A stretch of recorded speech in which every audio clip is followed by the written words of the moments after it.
The recent research, particularly the one very much voiced at the last fascia conference, which took place a year ago, there was a lot more emphasis on the role of the viscous component. So we are still very much within our good old fundamental ABR domain. We still want to address the key property of the connective tissue, its tensional characteristics. So, again, classic ABR applications, our mechanical stimulus addresses more the primary, sort of, let's call it the fibrous level. But what we were looking at this time is how we can change the viscosity, how we can address the other component, the other property of the connective tissue. And that's where the story comes in. So it all started with the observations of my neurophysiologist friend, the colleague from the pre-ABR life at the Moscow University of People's Friendship, Dr. Semyonov. For many years, as the chief neurophysiologist in the part of Russia, or province, well, actually I was born there as well, so he was the chief children's neurophysiologist there, so he's been doing like thousands of the electroencephalographies per year. The thing that triggered this entire chain was that in the beginning of the 2000s he noticed an interesting phenomenon, that following the so-called Hiruda therapy, namely the use of the leeches, he observed the significant improvements in the EEGs, right, electroencephalograms, for the children affected by the cerebral palsy, which triggered his curiosity. Because typically, what you would expect from those, the leeches, right, so that they were seen as the kind of tools of bloodletting. But that didn't make any sense. So he started looking through the literature, and fortunately in Russia this literature is a lot richer than in the West, because this kind of line has never really died, because well, in the West everything based on this Hiruda therapy on the leeches died like in the 30s, right? So it's a long time ago. Whilst in Russia it sort of continued to exist more or less even throughout, let's say 60s, 70s, 80s and so on. Not that it was very big, but it never really died. There were still some dedicated researchers who were, let's say, using more modern tools of studying what's happening, during this like blood-letting interaction with those leeches. The key question was, what's the active agent? What makes it work? What happens through this bloodletting facilitated by the, leeches? And the interesting thing is that these animals, well, they produce and then release a special agent which reduces the viscosity of the blood. Then this idea could be taken further, because once we found an agent that changes the viscosity, it could be extended not only to the blood, but also towards broader spectrum, including the interstitial fluid as well.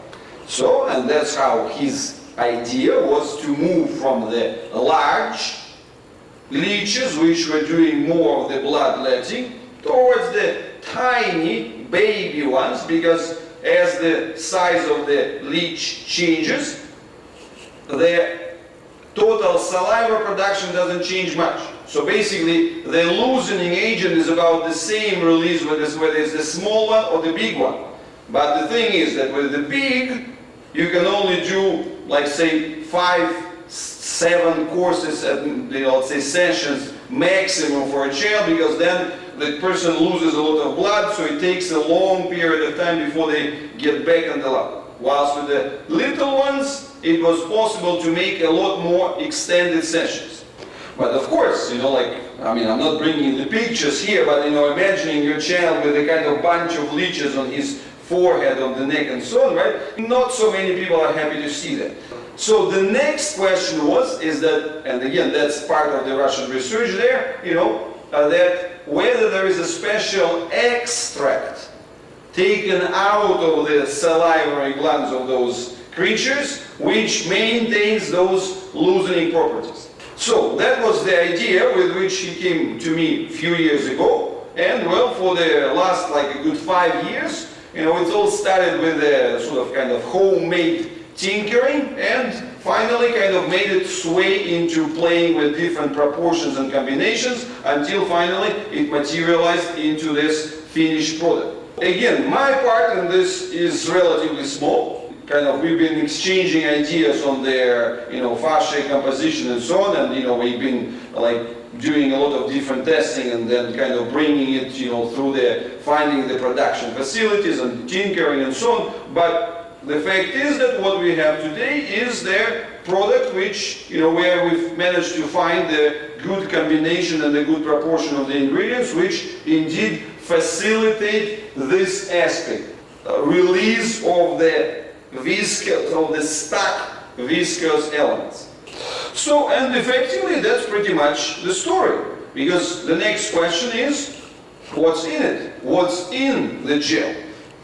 And well, I just kind of to summarize it, right? So the main ingredient is this specially prepared extract which maintains those active biological agents secreted by the salivary glands of the Hirudo medicinalis, that's how it's officially called, right? So the ugly leech is having this nice name, and that's what it is, finding the right proportions and also adding some natural catalysts. It took us some time to get it from home tinkering to the manufacturing, but today it's being manufactured in Singapore. Okay, technically speaking it's Malaysia, but it's this part of Malaysia just because Singapore is a very small country, so basically right across the bridge there's extended Singapore, which includes the suburbs. They go into the Malaysia, right? That's where the industrial complex is. Well, I'm mentioning this, right, to highlight the fact that it's properly manufactured and produced with all the proper standards of quality and so on. But once we move to the anything industrially produced, the next question that typically comes from the ABR families in particular, right, so who are all very much the naturals, right, is the big question on safety and chemicals. Because people were reading this and asking me, okay, so this is the deionized water, this is the chamomile extract, this is the extra birch extract, that all sounds fine, but then what are those chemical things that you see there? The only thing I have to say is that, well, this is the most neutral, hypoallergenic, standard hydro base available in cosmetic industry. That's how it works. To make something to go beyond your homemade thing that you keep in your own fridge for a couple of weeks, you have to use a certain standard hydrogel base. So effectively what we've been looking for, how to put our active ingredients onto the most neutral standard base available for the hydrogels in the cosmetic industry. So what you see here, that's the list of those things which are available as this standard hydro base. So, but that's it. It's kind of short of getting everything homemade and growing your own leeches, that's how it can work. And then the rest is, it's a modern technology and high standards. It took us 5 years of tinkering and test, and so far we have just like one case of what could be seen as the rashes and skin intolerance after testing a few hundred of kids in Russia. So what I'm going to give you to kind of move on further is going to be just more results to move from our original examples of the more grown-ups, right? So young adults with cerebral palsy. I'm going to give you a broad spectrum to show that these effects, they work pretty much for a broad spectrum of individuals. Again, my message is very simple, is that what we are dealing here, we actually, the answer is very straightforward. We are dealing with these fundamental properties. They are fibers which have to be tensionally competent and there is a viscous component to fascia. So the key question is how we can loosen it up, how we can overcome these situations where something is stuck, not moving, and therefore effectively becomes mummified and excluded from the bigger tensional equation.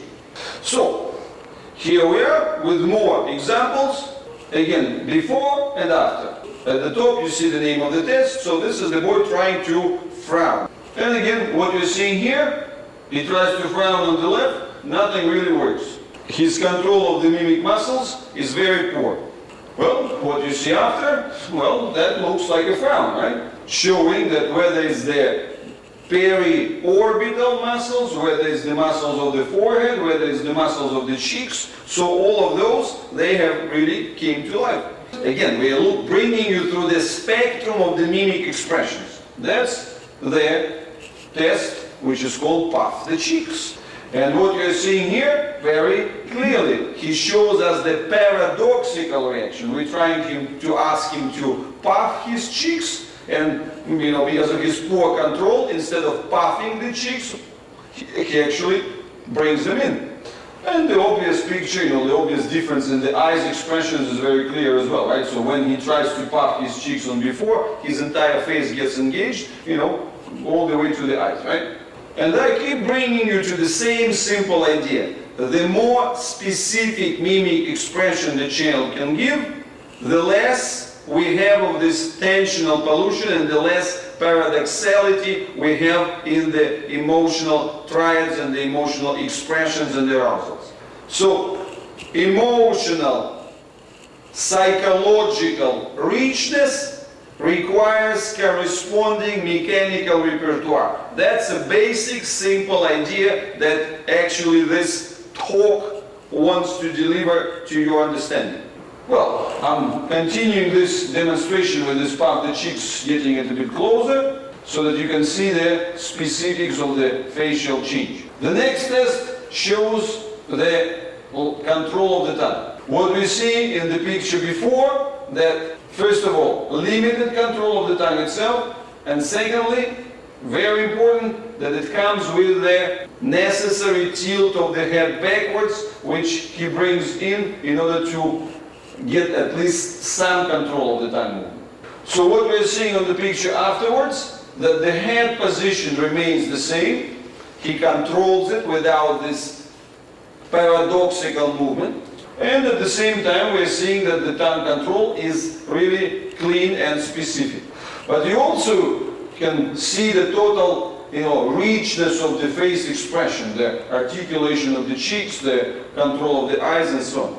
And the last set for this boy is actually the request to tilt the head to the right. So we can see how this change of the, like control of the mimic muscles translates into the improvement of the overall positioning of the head as well.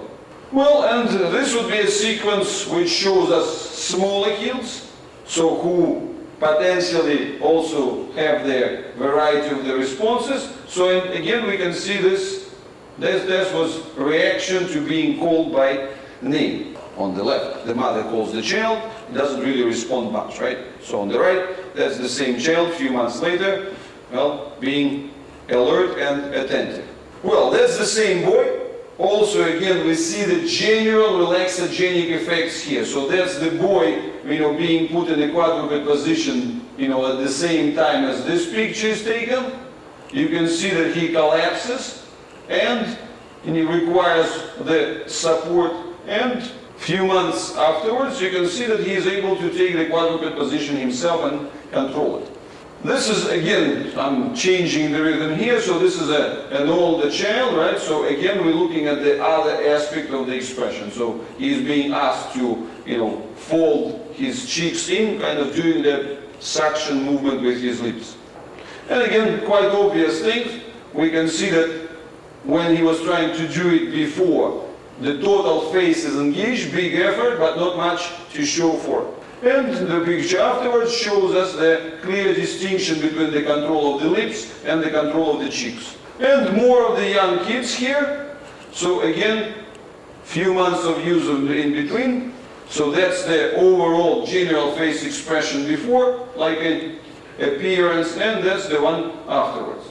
And the important thing that I also want to highlight about this picture is what I mentioned as the general posture, right? The body language, the expression, that the expressions are not limited to the face alone, that's the present, that our gestures are, extended. They include the entire body and the arms as well. And again, there's a big change between the total posture, right? So the one where he's being pretty much slack in the one before, and a lot more energized and connected on the one after. That's just a closer view to show the overall change of the face expression. And we're looking at another child in a similar age, and again seeing the similar type of the total body posture, presence, and expression. So that's just a gradual zoom, which brings you through the perspective of the total posture, closer towards the observation of the arms, and then, let's say, getting closer to the view, to the expression of the face. And we continue now changing the things to extremes, right? So you see, pointing out where we go from the 2-year-old diplegic child to the person after the stroke. So 77-year-old after the stroke, and you can see again, to actually our surprise, we can see quite a lot of the changes in the facial expression. So basically, where this lady was asked to smile before, that didn't really work at all. Her face maintained this paradoxical, challenged expression. So, and obviously what I want to highlight for all these pictures, for all these sets, is the fact that none of these children and adults, none of them has ever done ABR. So the only thing that has been in use was the BioEQ gel applied to the face. So what you see, for instance, is this overall postural change in this boy is very much the result of the cascade effects that came through. To complete the story, I'm going to bring several examples of the ordinary people, just to give a demonstration that the effects and the elements of their mimic composition changes, they are very much the same regardless of the condition. So when we have a look at this lady, what we're seeing, actually we're seeing the comparison, again, the same type of changes. The improvement of the clarity of the orbits and the livening of the mimic muscles of the cheeks. And a similar story, for instance, this woman, we see again the same effects, the opening of the eyes and the livening of the cheeks. This particular case would be even more, particularly interesting because of the fact that she had kind of a series of the Botox injections in the face before. So therefore, the change of the liveliness and the appearances here actually comes despite the familiar poisoning effects of the Botox. So, and again, you see, when we look at the regular people, what we observe here is not always it adds smoothness, right? So you see, for instance, this gentleman is very much the case which accentuates the relaxation of the surface tension, but which at the same time exposes the kind of the limits in between. So, more or less, we give you a brief introduction with a variety of different cases, ranging from 2 years old to 77 years old, showing pretty much similar effects, all of them bringing the livening of the face and the activation of the lost richness and repertoire of the mimic muscles expression. So after a few years of trying and testing and tinkering with their best composition, I firmly believe that pretty much every special child, whether ranging all the way from the autistic spectrum to the children with cerebral palsy, can be benefiting significantly from this activation of the mimic muscles and expression that this product brings. 2 extra specific notes to bring in. Once again, I highlight the fact that none of these kids has done any ABR as such.